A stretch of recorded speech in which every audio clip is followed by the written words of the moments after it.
Nézhettek rám szúró szemmel, hogy már megint hajó, ugye nemrég volt a Yamato csatahajónak a bemutatója a csatornán, de nézzétek rá, szerintem ti sem bírtátok volna ki, hogy ne ezt a készletet mutassátok be.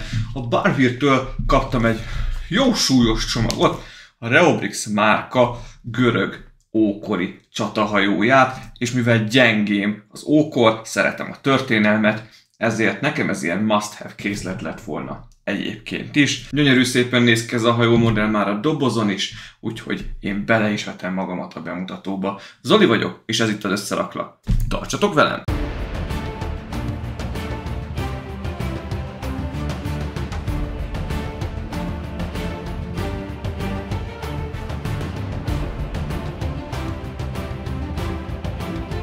Van egy csodálatosan szép, gyönyörű, szépen kidolgozott dobozunk, aminek az elején ott van ez a görög csatahajó, Reobrix márkajelzés, 66102-es a termékkód, 14 év felett ajánlott, 2982 darabos, tehát egy egész méretes készlet, és még ide fentre fel van tüntetve a Greek Warship felirat. Hát igen, nekem is van hajóm, csak ez kalózhajóm, és a kislányomtól kaptam. Nézzétek meg kicsit közelebbről, hát szerintem fantasztikusan néz ki.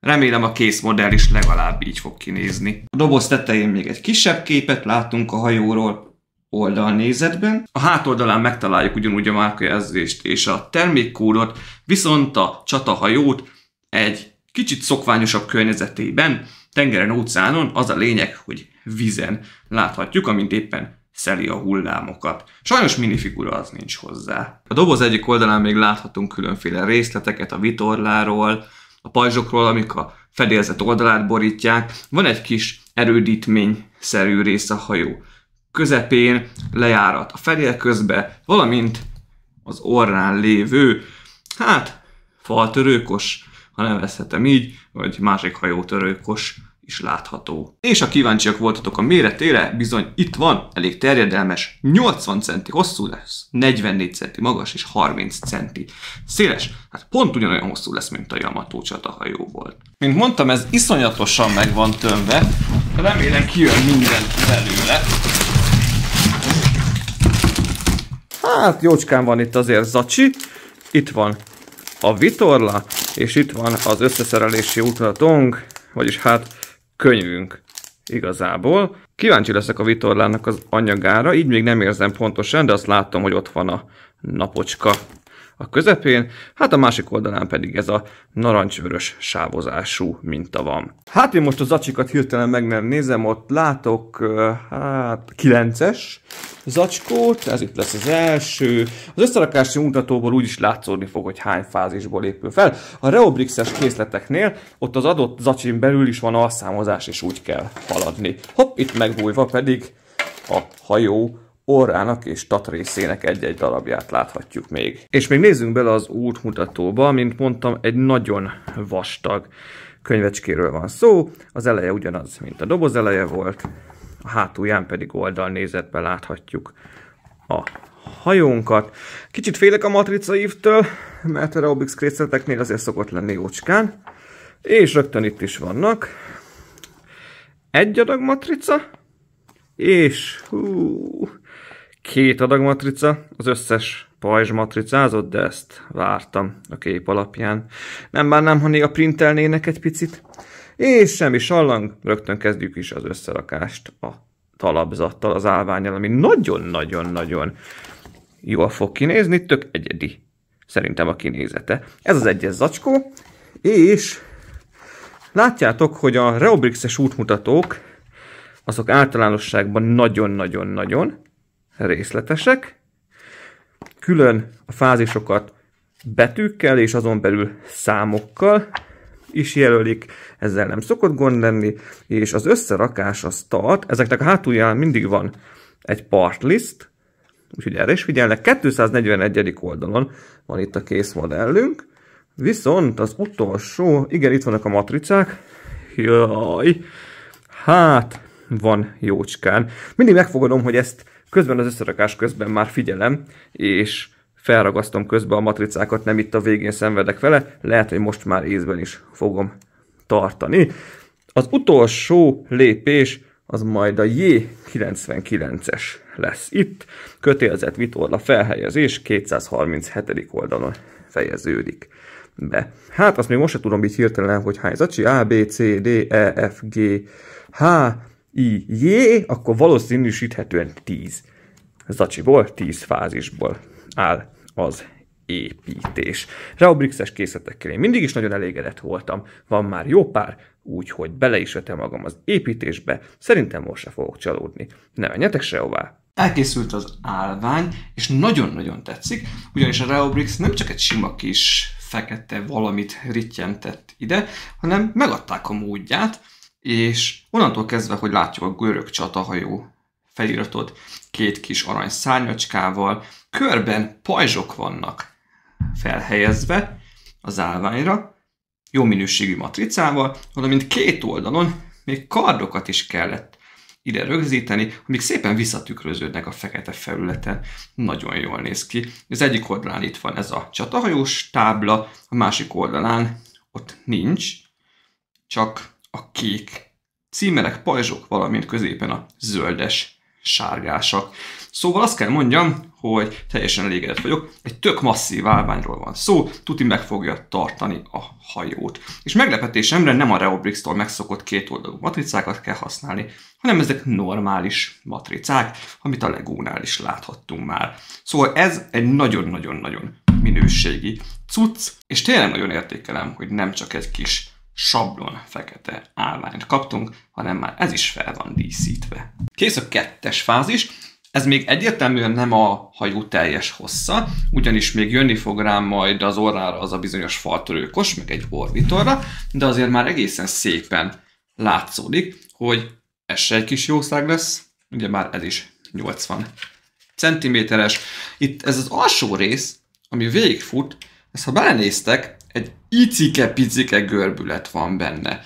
Tehát annyira hosszú, és annyira hosszú elemekkel kellett összefogni, hogy sokáig eléggé meg volt görbülve, most már azért kiegyenesedett, hogy rá kellett pakolni cuccokat a tetejére. Remélem, hogy majd még egy picit fog, hogy teljesen kiegyenesedjen. A két végére felkerült ez a kettő egybeöntött elem, úgyhogy már a váza a hajónak kész, és ide már kellett egy-két érdekességet is bepakolni, tényleg csak egy-kettőt, két zsákot, valamint egy kis létrát. Az elemek minősége Reobrix minőségű, a nagyobbakat egy kicsit jobban össze kell nyomni, de egyébként minden szuperül illeszkedik egymáshoz. Kész a harmadik fázis, hát kellett egy picit szélesíteni a hajót.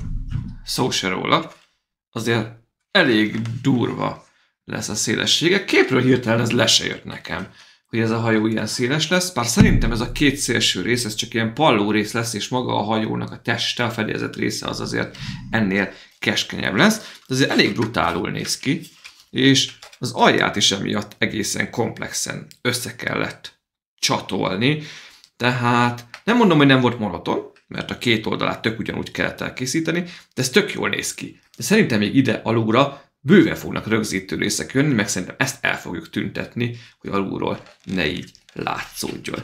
De most jelenleg alulról még jobban néz ki, mint felülről, de ez majd változik. Előre is bocsi a hangomért, de nem nagyon van jelenleg, de azért igyekszem kihozni belőle, amit lehet. A 4-es 5-ös fázis egy részét összevontam, ugyanis nagyrészt az alját kellett megcsinálni a hajónak, és átnyúlt az 5-ös zacskónak az elemeibe, úgyhogy feleslegesnek tartottam akkor megcsinálni. Még a 4-es fázis elején be kellett borítani itt a fedélzetnek az elejét, és utána pedig fejjel lefele kellett fordítani. Hát azt hittem, hogy majd sokkal macerásabb lesz építeni, ugyanis ugye van ez a 2 emeltebb rész az orrán és a tatján, azért ez kicsit akadályozza. Hát látjátok, hogy ha én ezt most fejjel lefele fordítom, így kellett dolgozni vele konkrétan, akkor picit azért ingatag ez az egész, de az már most is látszik, hogy nagyon-nagyon jól néz ki az alja, most már teljes egészében be van burkolva, olyan, minthogyha faborítás lenne rajta. Nem volt annyira izgalmas, mert a két oldalát azt tök ugyanúgy kellett megalkotni, szimmetrikusan, de végül a végeredmény azért csak magáért beszél, és a végén még magához az orrészhez is el kellett ide helyezni ezt a bizonyos faltörő kost, vagyis hát pontosabban ennek az egyik részét, mert még ennek lesz majd folytatása. És ha jól láttam, most már jobban neki kell esni a fedélzet résznek. Egyébként továbbra is egy jó masszív hajó, azért lehet fordigatni szépen. Gondolkoztam rajta, hogy mivel már beletekintettünk a 6. fázisba, minden mellett ugye a hangom is csodás, ezért nem mutatom meg a végén az állapotot, de hát így szoktam haladni, úgyhogy nem szeretnék eltérni tőle. Az előbb láthattátok az alját a hajónak, orrrészt, és mit kellett még azóta csinálni? Konkrétan a fedélzet közepén egy ilyen díszítő sort kellett végigrakni, egészen az orráig. Tök jó, de azért elég jól kellett figyelni, és még itt is néha-néha icipizik eltérések vannak, de nem merek annyira rátámaszkodni, nehogy itt szétessen valami alatta, ha bár egész masszív. De ez a kétfajta szín, ez a sötét homokszín, nem tudom a hivatalos nevét, valamint ez a sötétebb barnás szín, ez a fabarna, ez nagyon jól mutat így egymás mellett.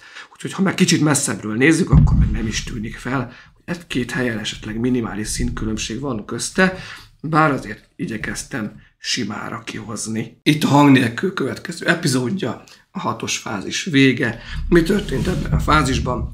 Elkészült a fedélzet két oldalán végigfutó borítás is, faborítás, és hát ugye fahatású, de valószínűleg ez faborítás lenne. El kellett helyezni a főárbócnak az alsó tartó szerkezetét már, két oldalt arany-fekete elemekből végigfut egy ilyen korlát rész. Ide kell majd, ha jól láttam, a díszítő pajzs sorokat fölpattintani, valamint elkészült még ez a teljes faltörő kos orrszerkezet a szárnyakkal, valamint azzal a cuki mókuskával, ami ott csücsül a tetején. Érdekes, hogy egy mókus van ott, de nem baj, nekem különösen tetszik, hogy egy ilyen kis aranyos állatot választottak ki. Egyébként az egész szerkezet nagyon jól néz ki, nagyon impozáns és nagyon masszív is. Viszont azért van súlya rendesen. A 7. fázisban nem kellett más csinálni, csak a fedélzet két oldalát határoló magasított korlátrészt kellett megépíteni, valamint a hozzátartozó díszpajzs sort felcuppantani. Milyen menőn néz ez már ki. Én egyébként is imádom azokat a készleteket, amik jócskán színesek. Itt különféle alakú pajzsokat látunk, különféle színű pajzsokat. A matricákat még nem ragasztottam fel rájuk, azt majd a végleges kész modellnél láthatjátok. A másik oldal egyébként szintén ugyanígy néz ki, picit fejjel lefele megfordítva. Nagyon menő, és ezt a két korlátot, ezt először el kellett külön készíteni, és utána egyben egészként kellett rápattintani a hajóra. Hát ott egy picit figyelni kellett, de egyébként gördülékenyen zajlott. Most már azért egészen alakul ez a csatahajó. Elkészült a csatahajó. A 8-as, 9-es fázisból már nem vettem fel külön elemzést, mivel akkor már egyáltalán nem volt hangom, tehát ennyire se, maximum suttogni tudtam, úgyhogy ezt nézzétek el nekem, de kész a hajó, viszont mielőtt beszélek róla még néhány mondatot, nézzétek meg kicsit közelebbről.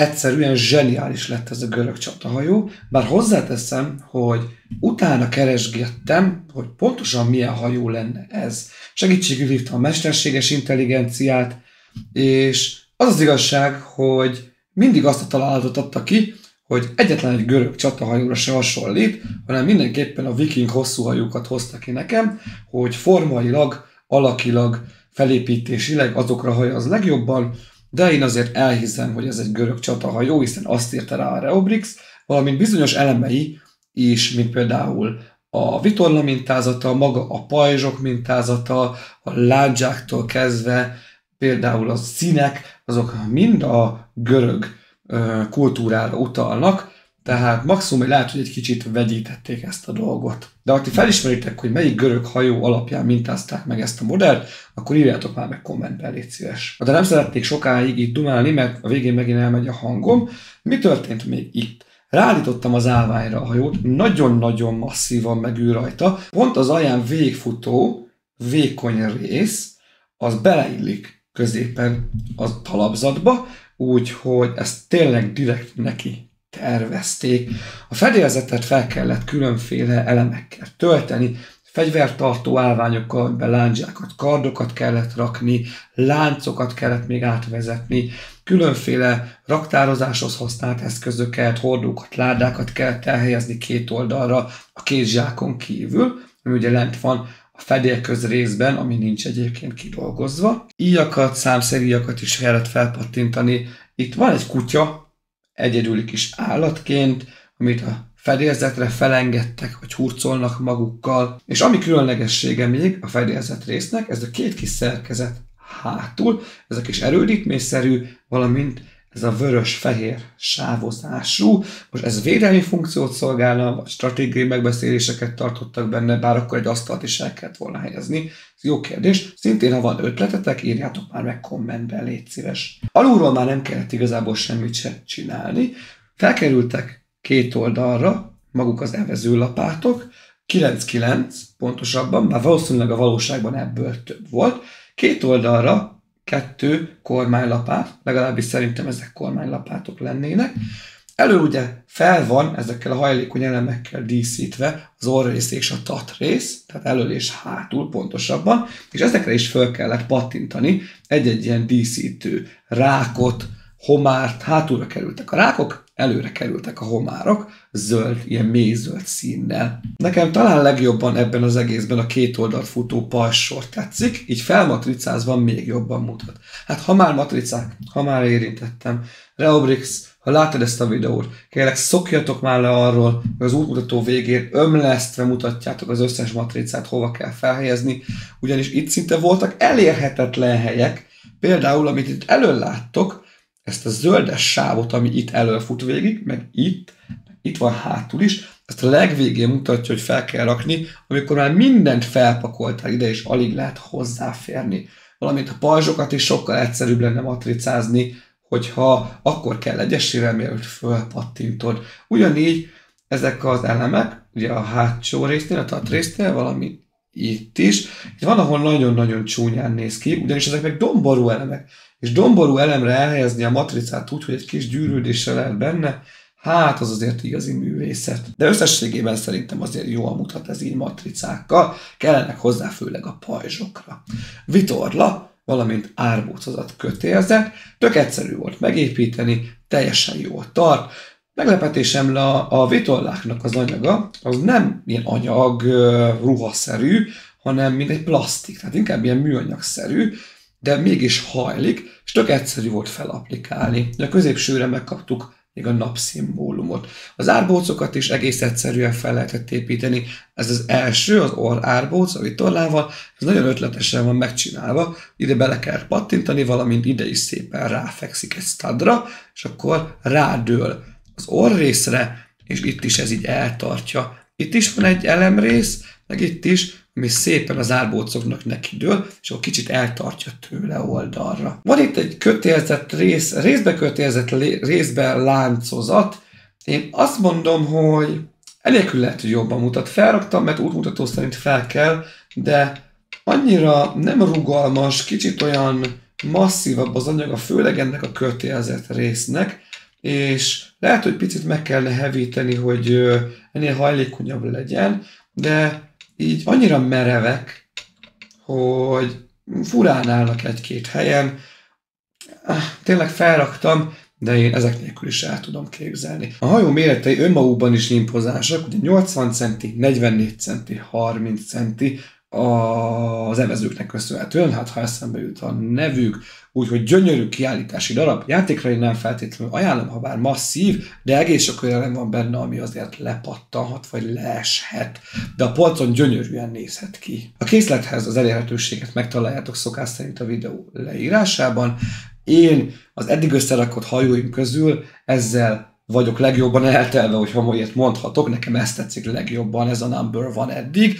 Ez még a modernkori csatahajókat is megverte nálam. Bocs, hogy ez a videó most egy picit rekettesebb lett, remélem, hogy a következő videóra már azért alakul a hangom, próbáltam kímélni a GG-met, tényleg meg se tudtam szólalni, úgyhogy nem segítette ezt a projektet, ez az egész betegség ismét, de remélem, hogy most már a jó idő miatt végre kikecmereg az egész család belőle, és nem pattog majd közöttünk jobbra-balra. Írjátok már meg kommentben a véleményeteket, hogy nektek hogy tetszik ez a brutális dög. Iratkozzatok fel a csatornára, hogyha tetszett a bemutató, dobjatok a videóra egy lájkot, és hamarosan érkezem a következő bemutatóval.